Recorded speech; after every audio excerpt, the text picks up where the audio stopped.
I wanted to do a quick recap video on Dr. Bessel's clip from, I'm going to put the link below, but just the clip that is the most recent video before this one in order. It's his lecture. I think it's in California. The body keeps the score. And I wanted to just highlight what I thought was important about that 15-minute segment of that talk. I think he's a genius. If you do go, and I encourage you to check out the link that I'm going to include to the whole talk, the woman that introduces him says, once I read his book, and she's someone who's, healed trauma. Once I read his book, everything made sense. And I haven't gotten his book yet, but from the, now probably 20 different talks of his that I've watched and discourses and what I've been able to extrapolate of his work, it makes everything come together that I've sort of picked up on the way. But the things that I think are super important, and somebody commented, thank you for not being a victim. Me and most survivors, most people that are trauma survivors that I've met, I am not a victim. I've never been a victim. But and I made a video about this. It's a real thing that we have to admit to ourselves to heal. The physiological stuff that happens, the stuff that happens in the brain is stuff that I can't, for me, my process, I'll say this, I am never a victim to be preambled with anything I ever do. But there's a delicate line between denial of something existing so you can face it and work through it, and a succumbing to a role of this happened to me, and that would be a story. This happened to me. This is gonna keep happening to me. That's not me. That's not anyone I've really met that's working through this stuff. It's just that you have to acknowledge. It's very counterintuitive to acknowledge, oh, this stuff's coming up. All you want to do is push it down, push it away, but walking through it requires that you know where you're walking, if that makes sense. So a few things that I thought he said that were super important. It's an imprint on the brain. So we work through it. Okay, traumatized people aren't fucked for life, you know what I mean? Just a lot of times, unfortunately, afterwards, they don't have the right support, and, things accumulate. This person that I was dating after my dad died and my whole family, ghosted me and, crazy stuff, on top of, this abusive relationship, and, right after I'd been diagnosed with PTSD, he's I'm not going to compare. I'm just going to say this. He didn't understand trauma at all. And he's just you're never going to be able to live your life like a normal person. That was just a commitment to not wanting to understand about another human being's. It's a lack of empathy, I think, too. I think it's an only child thing, too. That was the only child person I've ever been close to. And they were I'm not talking shit, but I could just tell there were probably something happens from 1 to 7 when your whole brain is developing.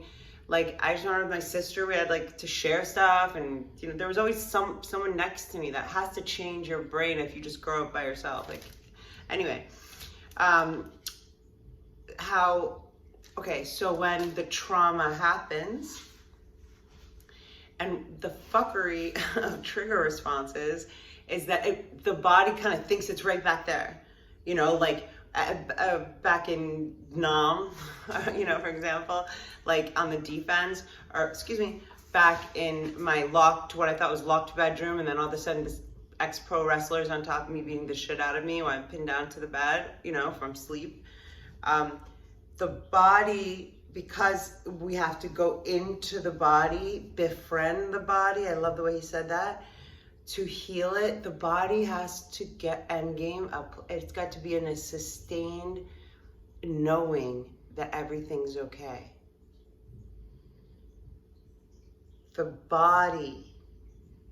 The The mind knows it's 2 years ago, it's 5 years ago, it's whatever.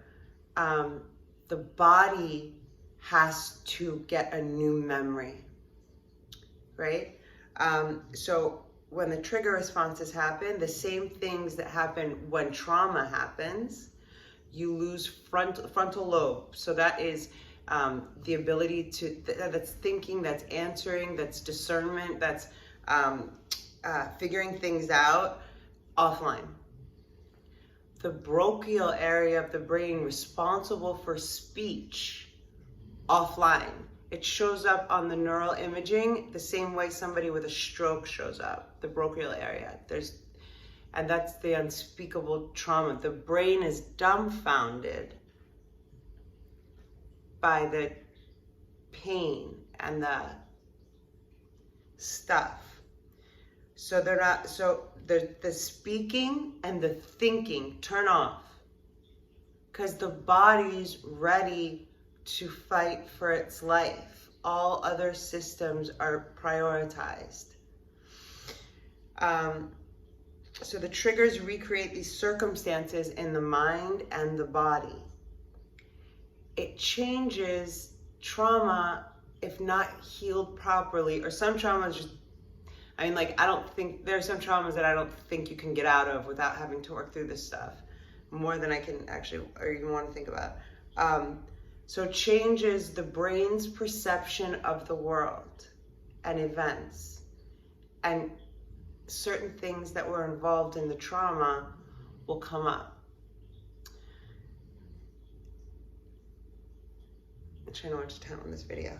Okay, so trauma lives in the body. It's not retired. Until it's worked through, it's not retired.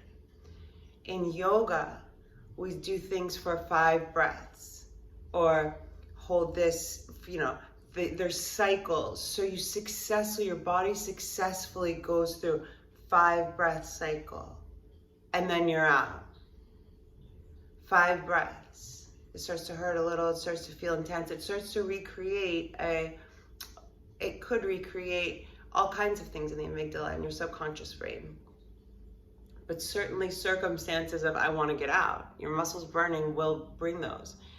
And that's why yoga's been so fucking amazing for PTSD and healing trauma, because then you're out. So your body's starting to remember these cycles, and that it's safe, and that you get out eventually,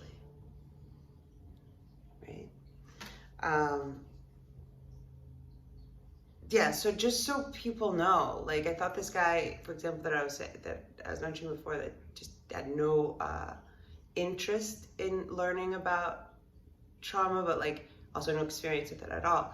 This is not like people that deal with trauma, me. I'm not like luxuriously dwelling in nostalgia, you know what I mean? Like, it's not fun at all. So the takeaways just from that clip, this guy's like, he's just so amazing. I'm so happy he exists. But that befriending the body and knowing that the least safe place, especially depending on the trauma, for people that survive trauma is their body. So to be still and to breathe and to know it's okay over and over again, to befriend your body, to welcome yourself back and be safe in it.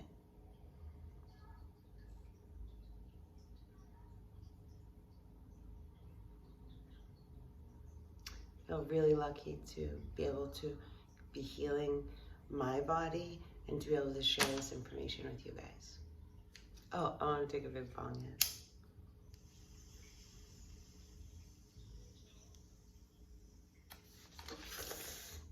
Let's see. Body has to learn. My notes, I didn't want to show you. That's like catch. The body has to learn. I can't read that one. Anyway, I think he's amazing. I think all of you guys are amazing. I'm gonna do another video, so I'll let this one upload. and I'll be back.